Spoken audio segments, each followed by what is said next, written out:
What's up, everyone? Welcome back to the Road to Ripped podcast. My name is Christopher Walker. And my name is Gregor Gallagher.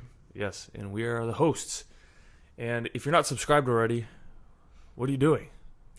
Subscribe in iTunes, Stitcher. Subscribe. You don't want to miss. We got some really cool stuff coming out. Yeah. So you don't want to be missing this stuff. It's going to change your life. Especially the next episode. Yeah. Foods to eat for better sex. Everyone wants better sex. That's in the next episode. So if you're not subscribed, you're not going to catch wind of it. Exactly. Catch wind, actually. You don't want to catch wind. Catch when wind. you're having sex. Okay, so anyway, today we're going to be talking about morning routines. And we know this is actually a really common question that a lot of people are fascinated with. And I'm not so sure why people are fascinated so much with morning routines, but it's something that's important because it sets the pace for your day. Mm-hmm. It's also like if you read any of those, Business Insider or Forbes or Entrepreneur Magazine or whatever, they always have these articles every single year that come out that are like the morning routines of the top billionaires in the world or something, like the biggest, most successful business people in the world. And so that might be mainly why a lot of people get so infatuated with morning routines, because it seems like one of the biggest things in all these articles, or at least what they're saying, is that all the most successful people have morning routines of some kind that keeps, it's like an anchor for their day. And so even if, especially if you're running a business or whatever, things can be quite unpredictable during the day. So having this predictability to start your day, this anchor, is generally what helps people that are successful center themselves to start the day. And even furthermore, in the morning, essentially you've just come out of this sleep, and that's really when your brain is really the most absorbent. Your subconscious is the most active. So a lot of people, they freaking turn on this news. They just get this negative, fear-based propaganda just plugging right into their brain. Yeah. And it puts them into like this kind of scarcity, reactionary mode. Yeah, you don't want to be reactionary to start your day. I think that's a good way to look at it. Like, be proactive starting your day and not reactive. Yeah, no, that's a great kind of way to put it off. But I guess in the morning it is an important time to really capitalize on taking advantage of the day. And if you set the day off right, you can really make that day productive and put yourself on this upward spiral of success, of achieving your goals, of manifesting amazing stuff into your life. So it makes sense to dial in your morning routine. And you know what, for a lot of people that aren't really on that path to success, that they don't have any momentum, really I think one of the best things they can do to really start to take control of their life and start to move themselves in the right direction is by starting off their day right. It's a great way to start building momentum in your life. If you're someone that's already hustling, working hard, it's just natural to you. You can get away with just getting up and going to work. But it does help to, and I've personally found that it does help to start incorporating some stuff. And we'll talk about our morning routines here. Yeah. I recently started doing something that's changed a lot for me, like helped me out a lot. It's a new facial rejuvenation routine. Just like rub cucumbers on my face. Do you put for me in the morning, I put on an ice pack for 20 minutes while I do my stomach crunches. Oh yeah. It's an American Psycho reference. In the morning, my face a little puffy, I'll put on an ice pack, which I leave on for my 1,000 crunches. And then a honey almond body scrub. Honey almond, yeah. Honey almond is a great smell. It actually, I got some testing, and I got some pheromone testing. It said the honey almond is my best natural scent to use. Pheromone testing? Yeah. You never got your pheromones tested? No. You're probably more aloe mint. Aloe mint. I'm just kidding. I never did that. Mint is anti-testosterone. Oh, so you need it. So you don't want that mint. No, I'm probably more like redwood tree. I have a body wash that's aloe mint, and it smells so freaking good. But is that mint? No, mint is anti-testosterone. So I shouldn't be putting that on my skin. It's so weird. There's research showing on all the different types of mints, like massive drops in testosterone production. Come on. When consuming mint. Dude, I'm putting... They do it on mint tea. But I'm sure if you're rubbing mint into your skin... It's still going to do it. Yeah. Because your skin is very absorbent. Yeah. I wonder if I think it is. It's a natural mint. It's like they get the mint. Okay. It sucks because mint tastes great. It smells good too. Good. Yeah. Damn. Yeah. But I stopped consuming mint after I saw that. I'm gonna get rid of my body wash. Yeah. My aloe mint. It's hard because every single shampoo and body wash A lot of soaps have mint.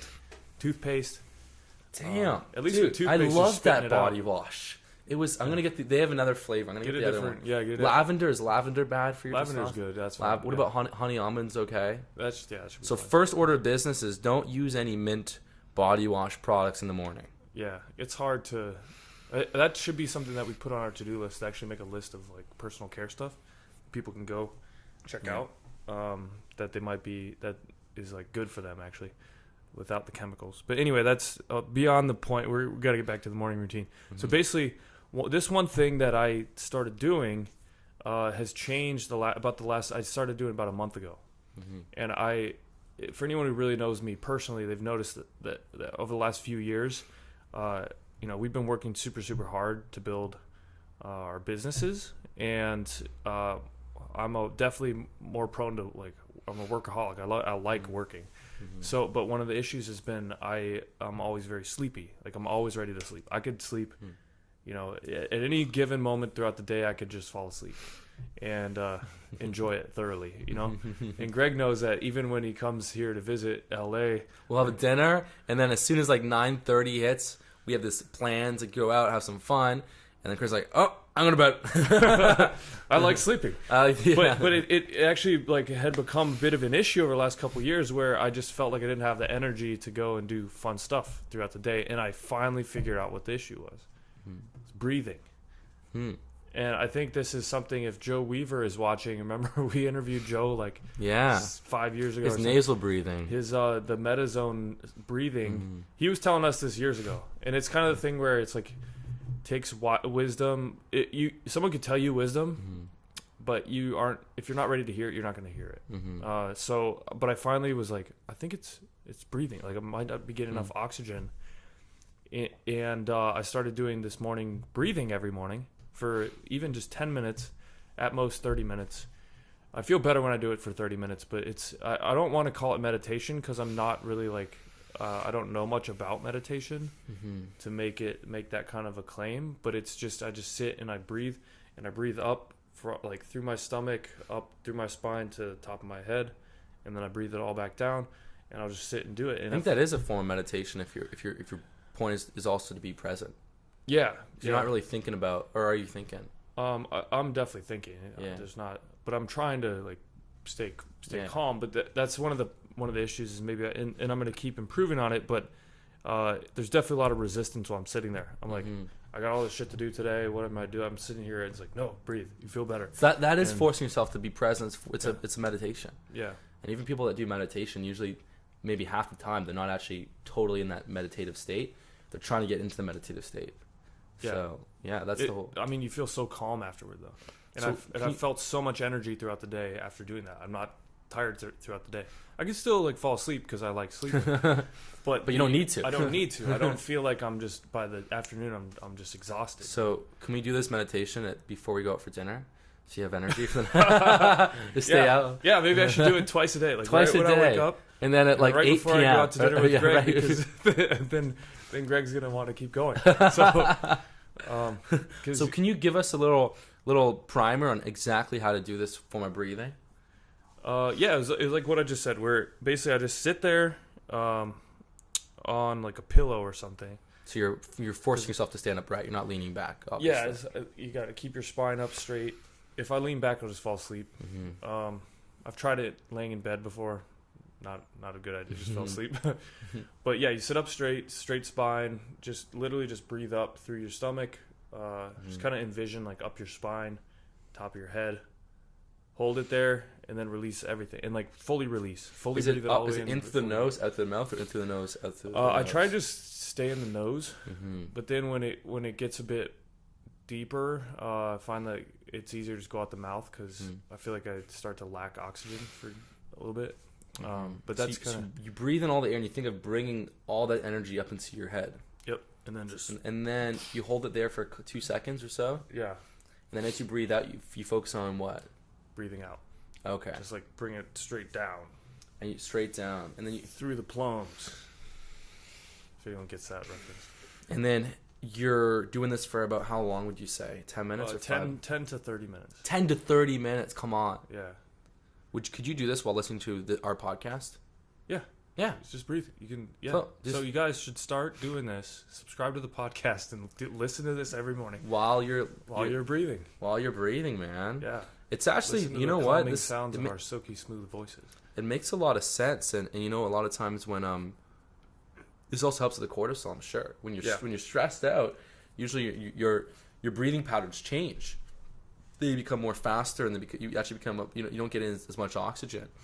But then when you get in these big, these nice breathing, you're essentially what you're doing is you're energizing, oxygenizing your body, and dude, that is an awesome one. Yeah, so this simple. Is your full morning routine, or is this the first part of your morning routine? First part. So I'll get out of bed, do this right away. That's when I feel the best, especially if I don't get consumed in my phone right away before I even do that. Then I feel great. You feel very, very calm. I get up. I usually make a French press with some nice, good coffee. French presses are delicious. Yeah, I drink the whole French press, and just try and I check the weather on my Alexa. Alexa, what's the weather? Right now in Los Angeles, it's 78 degrees with clear skies and sun. Throughout the day, you can expect more of the same, with a high of 80 degrees and a low of 56 degrees. That was amazing. Did you guys hear that on the podcast? Hopefully you heard it, because this dumb guy was revving his motorcycle downstairs. That is, I need an Alexa. That's part of your morning. Get an Alexa. Yeah, get the Alexa. I used to listen to the news on the Alexa in the morning, but that was stressing me out. Because the news news was all about fear. It was all negative. Yeah. It was all slanted, and you can't get unbiased news. It's just annoying. Yeah. So you listen to this news, and it's some NPR person, and every single headline is negative. It's all indoctrination. Yeah, you just don't want to have that be. So I stopped. I took that off. I uninstalled the news app on my phone. You want the news? Go outside and find out the news for yourself. Yeah, well, it's nice if you're just living in your own world. You create your own existence. So just live in a positive world, and you can influence what enters into your world. So. You know how far outside this reality people would flip out? A lot of people would flip out if they heard this. But don't you want to know what's going on? If you don't know what's going on, what do you do? It's what did you do to solve these world issues? You have no control over these world. Yeah, it's just. What did you ever do? I don't feel like just reacting to this negative shit that's going on. Dude, I see people getting this through a negative filter. They never send any positive info through this news filter. I'm like, what did you actually do to help these world issues? They shared it on Facebook. They protested it. They went to some protest, which just gives, Oh man, no, I like to live through my own world, and it actually, when you create your own reality, you build your own reality. You bring more good into your life. Yeah, it's the whole thing. Only play games you can win. Right. That's you can actually do that. That's Robert Greene, and leave nothing up for chance. Yeah. 48 Laws of Power, man. It's killer stuff. So then you'll check the news. You'll live in your own reality that's forced around achieving your goals. Generally listen to some. I found this really good jazz playlist on Spotify. I guess exactly like that. I'm not a musician. No, just listen to some good music. The just kind of calm way to start the day, or some Gorillaz. I like Gorillaz. Gorillaz, man. Yeah, some good tunes, man. Maybe read a little. If I read a little bit of a book, just a couple chapters or something, and take 20 minutes. You got to put on the Rascals. It's a beautiful morning. That's a solid song. But this whole routine encompasses maybe about an hour to start the day, and if you wake up early enough, most people can fit an hour of doing positive good things into their morning, and they feel great, and you can get more shit done if you're feeling good during the day, so you're more efficient anyway. You know what I love to do, really? It's okay if I share my morning routine too? Yeah, so there's a few things that I really like to do in my, the first part of my day. And, one thing, especially when, I live in Canada, Toronto most of the year. I spend some serious time in LA, but usually I'm in Toronto. And just one thing I absolutely love to do is get outside. Everyone just, they wake up, they're on the bus, or they're on the subway, or they're in their car, and they're driving, and then they're in the office or whatever. For me, I just love to take that 20-minute walk. Yeah, 25-minute walk. And what I'll do is during this walk, it's also like a meditation. I'll put on this audiobook I like to listen to. There's a few of them I listen to, but it's just basically it's about being present. Eckhart Tolle, you know, New Earth or Power of Now, and basically it kind of brings me back into stillness. It brings me back in control of my head. When I don't do this on a consistent basis, I'll find it's so much easier for me to get distracted. It's talking about reactionary stuff. It's so much easier for me to react and for my ego to kind of take control. But when I kind of get this routine of just going outside, you know, putting my headphones, listen to some Eckhart Tolle, whether it's 10 minutes, sometimes it's 5 minutes, that still helps, but ideally like 15, 20 minutes, and it really just grounds me, and it's my way of grounding myself, and I feel amazing. And then, you know, when you know, you always have conflicts in your everyday life. There's always things you got to solve, and usually just it gives you this much more grounded energy to kind of start to actually make changes, make positive changes. And I'm also much more productive. I'm less likely, you know, if I'm ever doing some work, doing some writing, doing some videos, I'm less obsessed with checking on my phone every 2 minutes. Yeah. Because, you know, Chris and I, we have social media. You know, it's a part of our business. I'm like very active on social media, but a lot of times we just check our Instagrams and stuff or Facebook, just not because we really need to. You don't really need to check it every 4 minutes. Yeah. But so when I find that when I get more present, I'm more in control of myself, and I'm less focused on those distractions. And then from there, usually go to a coffee shop, and I'll really evaluate, you know, my state of being, and sometimes I'll, before I even, you know, get some stuff going, a lot of times I like to just fire up an Evernote, right? Fire up an Evernote and just start to journal. It might be 5-10 minute journal, 15 minutes, and like I got you on that years ago. you got me on the journaling. It's been huge for me, and it helps you empty your mind out. it clears your. It's amazing what you can do in like 5 minutes. And then you just feel.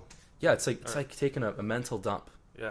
It's getting rid of all that toxic Take stuff. the mental bowel movement in the morning, and then the physical bowel movement. Yeah, you need both. Nice coffee. Coffee. But really, I mean, sometimes if I've got a lot of emotional stuff going on that's affecting me, then I might do a longer 20-25 minute journal session. But sometimes it's very quick. It's like, all right, you know, what's going, just it's me, my own self-reflection. I'm like, okay, you know what? Here's what I got to do today. Here's what I'm focused on. Here are what my goals are. You know, it's a couple of things to frame it. It's like, all right, what do I need to do today to make today great? Yeah. What am I grateful for? And if you have any problems, you just get that out of the way. And just writing about it makes you feel, you're just like, okay, well, that's over. And you know what, man? It is like clockwork. The days I write down exactly what I want to get done that day, I always do them. Yeah. I always do them. And then sometimes when I just kind of have like a mental idea of what I need to do, I'm like, oh, in my head, I know what to do. I don't need to write it down. Then I don't do them. yeah, and then it's like a week later, you didn't do it. And no. You're just like, shit. So my biggest morning thing for me is having a clear idea on paper or on my computer of exactly what I need to do that day. It can't be in my head. In the head, it does not happen. Another thing I like to do in the morning is just review my goals. I have this, you and me, last time we were in LA, we bought these awesome journals, and the first 3 or 4 pages, I wrote down all my goals. My fitness goals, my business goals, my lifestyle goals, even relationship stuff, you know, whatever. I think it's important to have a clear idea of what you want to accomplish. And this is really, I think this is the number one thing behind people that are successful is they know what they want. Yeah. And they wrote it down. That's the hardest. It's hard to identify what you want, though. Yeah. That's like harder than actually getting it. is having clarity on exact clarity, and not just, you know, not just what you want, but also why you want it. What is that? You know, what is that going to bring you? Really important stuff. And crazy, you know, a lot of this stuff it actually is. It's very effective. And one of the ways you know is this a real goal is, does it give you a when you read this, when you look at this, do you feel good, or do you feel nothing? Do you get excited? You know? Yeah. Well, it's also a good way to kind of weed out and see how you progress if you write down these, you know, people do vision boards. They do a lot of people just do vision boards like once a year. I find it's more helpful to do like every quarter, have new goals and try and hit quarterly goals, because it's a year is so far in the timeline, you know, it's hard to be focused. Yeah, but 3 months is coming. And I think vision boards also, like, they weirdly work. It's strange how well they work, but part of the issue is that you're limited by like the visualizations you can put on there. When you're actually writing, you can really be explicit. But the vision boards are typically you take images out of magazines and stuff. So they're like very materialistic, typically involve fame, money, Cars, travel, watches. houses, watches. Yeah, hot women with double D's. You know, whatever's in the magazines. That's kind of what you're limited to. It's funny because I never got into the vision board. I always loved the idea of doing it, but I'm not a very like artistically creative person with physical things. Like I don't like I'm not good at when in school as a kid when I ever had to do these damn projects where you have to get some project where you have like this big board, you gotta put all this stuff on it with those creative I always hated us so bad at it, but my mom is incredible at it. So I'd always come to school and I have the most amazing project, and you're like, Gregory, I didn't know you had creative. I'm like, oh yeah, dude, just like, you know, I like to show off. Whipped it up last night. I just whipped it up last night. Was my mom. She was like, do it all. Yeah. If I did it, it would be the most rinky dinkety piece of crap. I'd just get one of those big pieces of paper that are like fit thick and just put some shit on it and just put, all right, this is why Canada's the greatest country in the world. Yeah. There's a red flag. There's a E-H. There's a leaf in the red leaf. flag. And yeah, so people some people love the vision boards and like the visual element to it, and then other people do better journaling and identifying their goals that way. But it's strange how if you can identify it and get clarity on it, there's two things are going to happen. First off, if it's really something that's in line with like your mission, like what you're doing, you're going to just naturally get it. It always happens.